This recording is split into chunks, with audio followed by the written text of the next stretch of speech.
देखिए, मैंने एक चीज़ आपको कल भी क्लियर की है। कई बार हम तो ऐसे ही लाइटर मूड में कह जाते हैं, लेकिन सच्चाई ये है कि जब लीडर ऑफ द हाउस और जम्मू कश्मीर के मुख्यमंत्री उमर अब्दुल्ला साहब ने on the floor of the house कहा है कि भाई हमने इनको रेगुलाइज करना है और इसी टेन्योर में करना है। और मुझे लगता है या तो पीएचई के डेली वेजरों को असेंबली की इम्पोर्टेंस नहीं पता, और जो उनको भड़काते हैं और उनको रोज़ रोज़ कहते हैं जाके धरना दो, मेरे ख्याल उन लोगों को भी असेंबली की इम्पोर्टेंस का नहीं पता। और जो कुछ अगर बीजेपी के लोग जो हाउस के अंदर हैं, अगर वो इनको भड़काते हैं पीएचई वालों को अगर प्रोटेस्ट करिए, तो मेरे ख्याल वो भी असेंबली की इम्पोर्टेंस को ख़त्म करते हैं।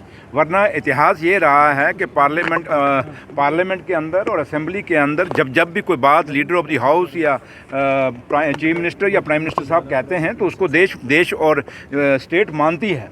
तो लिहाजा जब हमने ऑनरेबल चीफ मिनिस्टर साहब ने एक वादा किया है, on the floor of the house किया हुआ है कि हम इनको रेगुलाइज करेंगे, उसमें कमेटी भी बना दी, कमेटी की अब रिपोर्ट आनी है, और उसके बाद अब आप कहें रातों रात इनको एक स्ट्रोक से पक्का हो जाएंगे। क्या आप लोग समझदार जर्नलिस्ट हैं, आप लोग भी जानते हैं क्या इतना फाइनेंशियल जो बर्डन पड़ेगा क्या स्टेट बर्दाश्त कर सकेगी?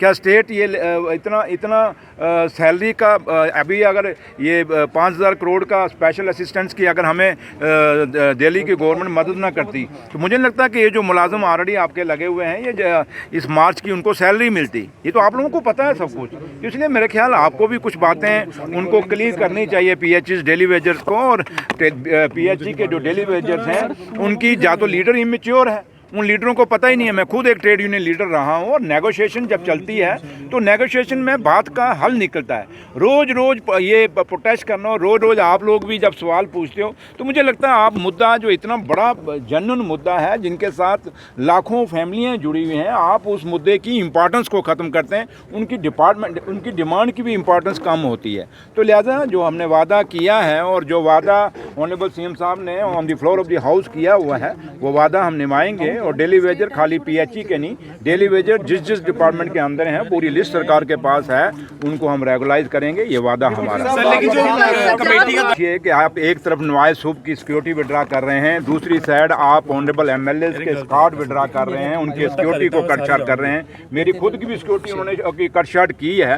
तो इसलिए डीजी साहब को पूछो, अगर हालात ठीक हैं तो फिर ये इनकाउंटर क्यों चल रहा है? अगर यहाँ मिलिटेंसी नहीं है तो फिर ये इनकाउंटर किस बात का है? अगर इनकाउंटर चल रहा है तो यहीं से आप हिसाब लगाएं कि चंद रोज पहले डॉक्टर फारूक अब्दुल्ला साहब पे अटैक हुआ, आज इनकाउंटर शुरू हो गया है। उसके बाद आप चुने हुए नुमाइंदों के और पिक एंड चूज बेसिस पे आप सिक्योरिटी लोगों को देंगे, तो ये डेमोक्रेसी का मजाक है। लेकिन मैं फिर भी एलजी साहब, क्योंकि पुलिस के इंचार्ज हैं, मुझे लगता है कि कल हाउस में जो कंसर्न शो किया गया है, एलजी साहब खुद इसमें इंटरवीन करेंगे और सिक्योरिटी जिसकी जितनी बनती है और जितनी बंदे को थ्रेट परसेप्शन है उसके मुताबिक सिक्योरिटी का वो इंसाफ करेंगे। और जिन लोगों को सिक्योरिटी की ज़रूरत ही नहीं है, और जो ऐसे लोग हैं, जैसे मैंने कल भी कहा कि जिनको घर वाले भी नमस्ते करके राजी नहीं है, उनको आपने 10-10 PSO दिए हुए हैं, ये बात चलने वाली है। इसलिए सिक्योरिटी, जम्मू कश्मीर एक ऐसी स्टेट है, यहाँ सिक्योरिटी की प्रॉब्लम है। अगर यहाँ सब हालात ठीक हैं तो फिर स्टेट का दर्जा बहाल कर दीजिए।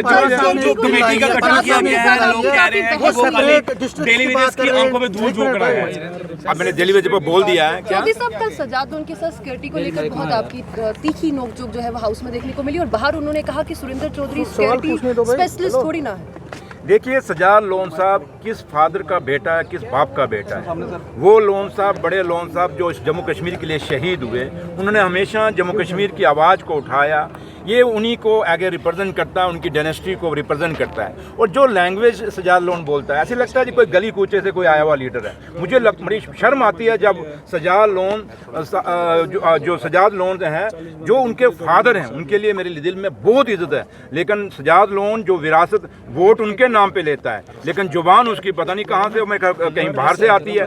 और आज सजाद लोन वो अपने नहीं बोलता, उसको कोई पीछे से कहता है बोलने के लिए, तब बोलता है। कल इतना बड़ा सीरियस कंसर्न ऑनरेबल एमएलए दिखा रहे थे, और जिस सिक्योरिटी लैब्स के कारण सजाद लोन के फादर साहब की डेथ हुई, वो शहीद हुए, आज वही सजाद लोन तंज कस रहा है नेशनल कॉन्फ्रेंस के लोगों पे कि ये इनको कोई सिक्योरिटी नहीं चाहिए, ये ड्रामा करते हैं, ये शहीद बनने की कोशिश करते हैं। तो इसलिए जब सजाद लोन की ये लैंग्वेज, एक गली कूचे वाली लैंग्वेज बोलता है, शर्म आती है मुझे कि ये बड़े लोन साहब की कहीं ना कहीं उनकी जो पूरी उम्र का जो सरमाया इसके हाथ में दिया है वो कहीं ना कहीं उनकी इंसल्ट बिल करता आ है। रही है डिवीजन की अलग सेपरेट एडिशनल डिवीजन की, जिसमें पीर पंचाल और डोडा की बात, चुनाव कोई बात नहीं, ये भूल जाते हैं चुनाव वाली को। थोड़ा सा समीर साहब पता नहीं कहीं सुबह सुबह बीजेपी वाले खेमे से तो नहीं निकल के आए, तो इसलिए तभी ये भूल गए। देखिए जब खिता पीर पंचाल का भी जहाँ तक मुद्दा है, चाहे चिनाब वैली का है, चाहे कंडी बेल्ट है, चाहे कश्मीर के अंदर है, जहाँ जहाँ भी डिसेंट्रलाइजेशन की जरूरत है होनी चाहिए, और इसमें कोई शक नहीं। और ये डिमांड आज की नहीं है, आपको याद होगा 96 में डॉक्टर फारूक अब्दुल्ला साहब और नेशनल कॉन्फ्रेंस ने कहा था कि जम्मू कश्मीर में पावर जो है डिसेंट्रलाइज होनी चाहिए। और मैं जहां खड़ा हूं, मैं नौशहरा का है, नौशहरा आपको याद होगा 52 डेज बंद रहा, इसीलिए कि जम्मू को नौशहरा को डिस्ट्रिक्ट का दर्जा दिया जाए, दुकानें बंद रही। तो मैं क्यों नहीं चाहूँगा कि नौशहरा को डिस्ट्रिक्ट का दर्जा दिया जाए, होना चाहिए। लेकिन अब आप सियासत के नाम पे कोई बिल लेके आएंगे तो वो बिल की बात नहीं बनती। अगर वाहिद साहब बड़ा सिंसियर है तो जरा उनको पूछ लीजिए। 11 आपकी और बीजेपी की, पीडीपी और बीजेपी की अलायंस में सरकार थी, तब उनको सुन लो ना, आपको मर्जी क्यों लग रही है, सुन लो। अब जब वो बात है कि जब उनकी वो सरकार में थे तब उनको डिवीज़न क्यों नहीं याद आए, उनको वाहिद साहब को डिस्ट्रिक्ट क्यों नहीं याद आए, उसमें बिल क्यों नहीं लाया गया। इसलिए ये सिर्फ ड्रामा है। पीडीपी का अपना जनाधार नहीं है, अपना जनाधार खो चुके हैं। अब ऐसे मुद्दों को उठा के सिर्फ वोट बैंक की राजनीति करना चाहते हैं। लेकिन जहाँ तक जम्मू कश्मीर सरकार का ताल्लुक है, उमर अब्दुल्ला साहब का ताल्लुक है, नेशनल कॉन्फ्रेंस का ताल्लुक है, हमारे कायद डॉक्टर फारूक अब्दुल्ला साहब का ताल्लुक है, हम लोग हमेशा ये चाहेंगे कि जिस डिवीज़न को या जिस एरिया को अगर डिस्ट्रिक्ट चाहिए तो उनको डिस्ट्रिक्ट मिलना चाहिए, डिवीज़न चाहिए तो डिवीज़न मिलना चाहिए। बाकी थैंक